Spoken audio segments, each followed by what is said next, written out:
घमंड ज़्यादा दिनों तक नहीं रहता है और ये बात हमें तब पता चली जब मुंह के भर गिरी हैं काजल राघवानी।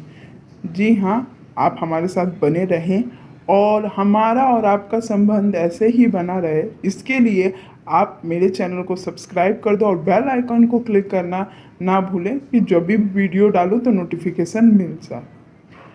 खेसारी लाल वो नाम बन चुका है जो कुछ भी गाए कुछ भी लेके आए वह ब्रांड बन जाता है।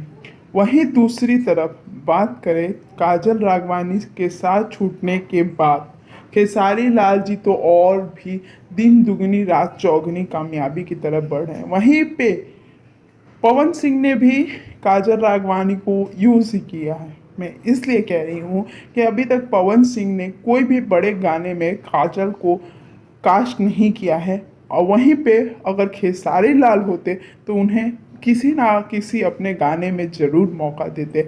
आपको क्या लगता है कमेंट में एक बार हमें ज़रूर बताएं।